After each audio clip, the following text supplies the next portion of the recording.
안녕하십니까. 네, 저는 전북대병원 신경과 류한욱입니다. 안녕하십니까. 저는 원광대병원 신경과 정진성입니다. 뇌전증을 극복한 사람들의 사진을 조금 이제 모아봤는데요. 네, 첫 슬라이드로 세 분이 나오셨는데요. 네, 1번은 쉽습니다. 네. 나폴레옹이죠. 네, 나폴레옹. 네. 나폴레옹은 프랑스의 황제였기 때문에 네. 비교적 사료가 되게 많이 남아 있더라고요. 그 황후 조세핀이 보는 바로 앞에서 네. 나폴레옹이 발작을 수차례 했고 네. 쓰러지고 의식을 잃고 또 입에 거품도 물었다 이렇게 구체적으로 써있던 기록이 있었습니다. 그것이 뇌전증인지 아닌지 확실하진 않았지만 이 굉장히 가능성이 높은 에피소드들이 많이 있었고 네. 여러 추측이 있는데 이제 전쟁을 많이 했기 때문에 네. 두부 외상을 입고 두개강내 병변 때문에 네. 발작을 했을 가능성이 네. 있고 그거는 이제 어떤 예. 뭐 2차적인 머리 뇌 네네네네. 손상이란 예, 발작으로 그렇죠. 볼 수도 있겠네요. 네네. 네.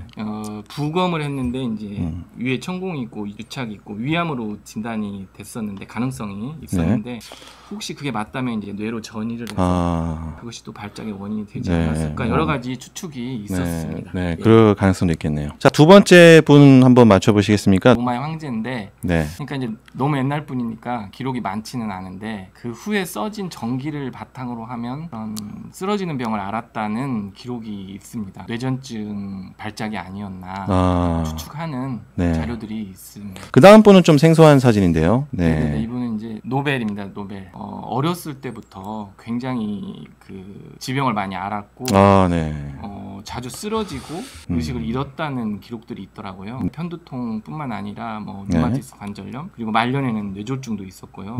그 중에 이제 어렸을 때부터 쓰러진 기록이 많이 남아 있어서 이분도 발작 뇌전증 자료 찾아볼 때 항상 노벨이 언급이 됩니다. 네, 세 분 다 이런 불편한 증상을 가지고 있음에도 불구하고 아주 훌륭한 업적들을 세운 분들이네요. 다음으로 보겠습니다. 첫 번째 분은 다 아시겠죠? 베토벤. 네, 베토벤이군요. 베토벤 자체는 발작을 했다는 기록이 많지는 않은 것 같더라고요. 그런데 이제 분명히 이분도 그 나중에 청력을 손실할 정도로 많은 신경학적 증상을 가지고 있었던 것 같고 그 아들이 이제 발달 장애가 있고 뇌전증의 가능성이 굉장히 높았다는 기록들이 있어서 종종 뇌전증에 관련된 그 사료들에서 연관성이 언급이 됩니다. 자, 그럼 다음 분은 조금 아이작 뉴턴. 그렇습니다.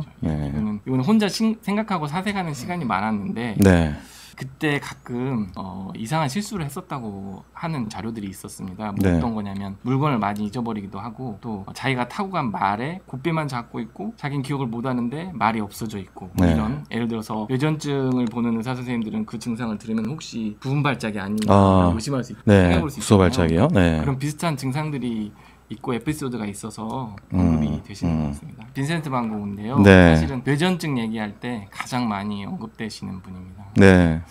빈센트 반 고흐는 어렸을 때부터 이제 질환을 많이 알았고 정상적으로 그 생활을 영위했던 적이 별로 없을 정도로 굉장히 투병, 지병을 많이 했던 사람인데 발작을 의심할 수 있는 소견이 굉장히 많았다.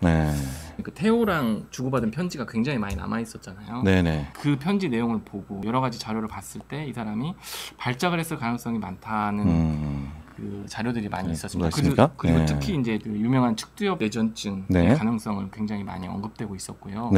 레녹스 게스토 증후군 있잖아요. 그 게스토라는 분이 반 고흐는 그 측두엽 뇌전증을 알았다라고 굉장히 그 많은 주장을 하셨더라고요. 그 별이 빛나는 밤이나 아니면은 사이프러스 나무 그리고 까마귀가 나는 밀밭 그런 그림들이 있는데 그 그림에 이렇게 모양이 소용돌이처럼 이렇게 휘몰아치는 문양이 있다. 게스토 같은 분은 그걸 보고 이것이 축두엽 뇌전증 있기 전에 전조의 가능성이 있다. 시간이 없어도 이 말을 꼭 드리고 싶은 게 반 고흐는 마지막에 돌아가시기 전에 이제 자기 그림을 나중에 언젠가는 사람들이 꼭 알아봐 줄 거라고 얘기했는데 권총으로 자살할 정도까지 너무 우울한 삶을 투병을 하는 삶을 살았는데 그림에 대한 열정 하나로 사실 너무 가치 있는 삶을 사신 것 같아요. 레오나르도 다빈치죠. 그 전기 이런 기록에 보면 어떠한 그 국소 발작이 있었던 걸로 추정이 됩니다. 그러니까 어떠한 공포감이라든가 어떠한 그 불안감이 같이 오면서 건축 같은 게 이렇게 국소적으로 왔다는 그런 기록이 있는 것 같습니다. 그래서 국소 발작에 어떤 뇌전증이 있었던 게 아닌가 이렇게 추정이 되고 있습니다. 그 다음에 또 굉장히 오래된 분이신데, 네, 소크라테스. 근데 뭐 이렇게 잠깐 멍하고 사색에 빠지고 하는 것들이 그 당시에 물론 그 뇌전증의 그런 진단 기준이 완벽히 확립되지 않았었기 때문에 이게 정확한 진단은 어렵습니다만은 그냥 추정이 된다라고 볼 수 있을 것 같습니다. 오른쪽에 이분은 네, 이러한 작품들 남기셨거든요. 네네네. 혹시 왼쪽은 피에타. 아, 예. 네, 피에타고요. 오른쪽 이거 천지창조 아닌가요? 천지창조라고 알고 있어요. 네, 여러분 잘 아시다시피 네, 미켈란젤로입니다. 예. 미켈란젤로는 아주 다양한 질병으로 고생하셨습니다. 뭐 열이 아주 심한 뜨거운 날에 쓰러졌던 기록이 있다고 하는데 그것만 봤을 때 글쎄 실신과 발작이 조금 구별이 안 되긴 하는데요. 아무튼 뭐 현대 시대였다면 조금 더 병력 청취를 하거나 검사를 통해서 명확한 진단할 수 있겠지만 뭐 그때 기록만으로는 좀 발작이나 아니면 실신이 있었던 정도로 보면 될 것 같습니다. 네. 다음 세 분은 조금 최근에 있었던 인물들 같아요. 네.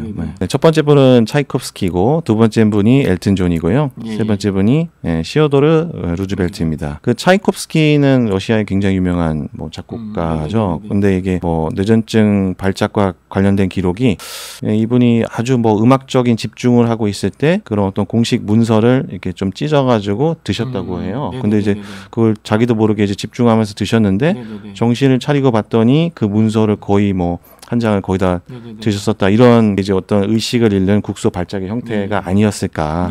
그다음에 이제 엘튼 존 같은 경우는 뭐 영국의 아주 유명한 팝스타죠. 네. 이분 같은 경우는 알코올과 약물 중독이 좀 심했던 것 같습니다. 급성 증상 발작. 그러니까 그 약물로 인한 발작의 형태였을 것 같고, 근데 이제 이렇게 아주 장기간 뭐 약물 중독과 알코올에 이제 시달리게 되면 뇌도 또 상처를 입고 변형이 일어나서 뭐 해마 경화증이 올 수도 있고, 그러면 그런 것들이 또 뇌전증을 또 호발하기도 하니까요. 네. 시어도르 루즈벨트는 이분은 26대 대통령이고 뭐 러일 전쟁 끝나는데 이제 기여를 하셔가지고 뭐 노벨 평화상도 타고 그러셨다고 하는데 뭐 기록에 보면 좀 뭐 발작 같은 게 있었던 것 같습니다. 네. 자, 세 분 또 나왔는데 이분 매트릭스 너무 인상 깊었어요.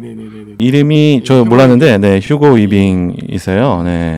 이분이 14세부터 한 40대까지 뇌전증을 앓았던 것 같아요. 네. 그래서 약을 먹었었는데 이분이 가장 이상적인 케이스가 아닐까 생각이 되는데 40대 이후에 발작이 멈췄다고 합니다. 10년간 발작을 안 하고 5년간 약을 안 먹은 상태에서 발작을 안 하면 완치의 개념이 되겠죠. 네, 이분이 지금 그런 상태인 것 같습니다. 리차드 버튼 이분 아주 유명한 영국 배우라고 하더라고요. 네. 그런데 이분도 사실 약물뿐만 아니라 이제 술이 좀 어릴 때부터 접해서 그런 걸로 인해 좀 발작이 있었던 것 같습니다. 이분은 뭐 얼마 전에 브리튼스 갓 탤런트인가요? 거기 나와서 네, 아주 감명 깊게 노래를 불러서 유명해진 분이고 어릴 때 막 이렇게 발작을 하는데 이 잘 병에 대해 모르는 분들이 이게 뭐 정신력의 문제다라고 자꾸 얘기를 해가지고 오해를 사서 고생을 했었다고 합니다. 뇌전증도 같이 있어서 약을 먹으면서 이제 치료 받는 걸로 알고 있습니다. 치료를 잘했을 때 이렇게 네, 완치가 되는 분들도 네, 있다.